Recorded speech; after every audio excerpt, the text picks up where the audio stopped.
Kenny here with Gardening Simplified. It's September 5th, and we're going to plant a few carrots out here in the garden. Now, carrots like a lot of moisture to germinate, and we just rejuvenated this bed with some more compost on top. And you see how all this water is standing there?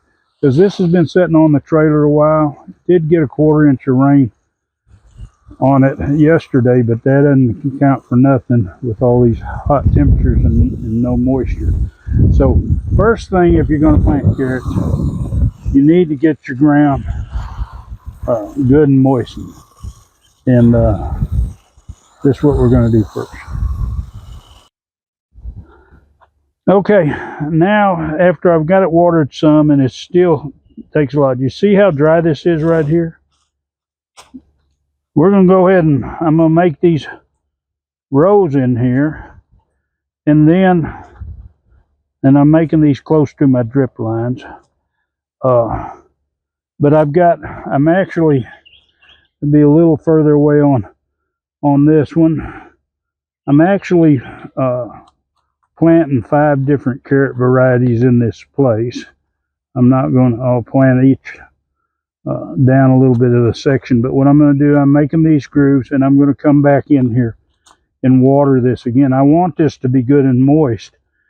Carrots put in that and watered in will not germinate, and especially in this heat.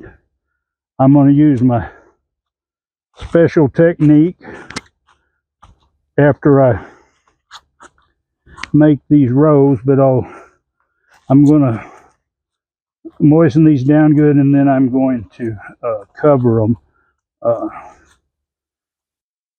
with some double bubble insulation, and I'll show you that. But that way it'll hold the moisture in, because our temperatures are starting to cool down, but it's still hot. We're up in the high 90s, but we're going to go down into the mid 90s next week, and even they suggest maybe we'll be at 89 one day. So anyway, let me water this again.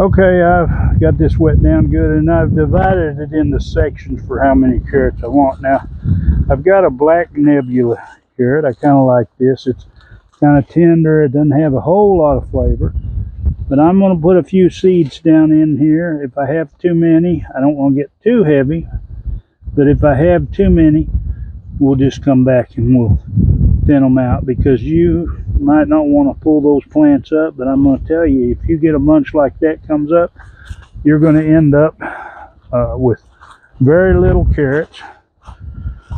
You're going to be disappointed. You'll have a whole lot of tops, but it won't have enough room for the carrot to get very big. Now, I'm not trying to grow giant carrots, but I want regular size carrots. So I'm just going to put a few seeds here, and I'm going to hope for the best. Now, these are saved seeds. They've been saved a couple years ago, and they might not germinate the best, so I'll maybe put a few more, but I'm going to have to come back and thin, because these were from 2021, so they're a couple years old. But anyway, I'm going to go ahead and get the rest of this planted. Okay, we just about got them all planted. Now, these are the black nebula that's right here, which is a purple carrot all the way through mostly. And then next we have atomic reds. And then we have, I think, Manpuki or Manpuka. Here, I'll let you see this package. It's a really long carrot, big carrot. And then we come down here to the end, and this is one of my favorites, which is Kyoto Red. Now, the Kyotos, the Manpukas, and the Black Nebulas are all from Save Seeds, from either last year or the year before. And they've come up good in the past, and we'll try them again. Now what we're going to do is we're going to put a cover over this row. Okay, I watered the seeds in. I didn't bury them. I just water them, and whatever soil covers them. And I put this covering on it. Now normally in the wintertime or the cooler months, I would do the white side up because I'd want it to reflect the ground heat. But being it's still warm and I want these seeds to germinate good, don't want them to get too hot, I've turned the reflective side up and the white side down. Keep them a little bit cooler. Now I'll check these probably about every 2 or 3 days, but they got the drip line under there, so they're going to get water and it'll kind of pull up to the plastic. And I'll water the sides of these, make sure it doesn't dry out on the edges, so the rows that's close to the outside germinate good. But anyway, I want to thank you for watching once again. If you're not a subscriber, you want to see more content like this, just go ahead and hit that subscribe, hit the bell, and select all so you'll be notified. Give her a big thumbs up and share this video. Enjoy that gardening experience.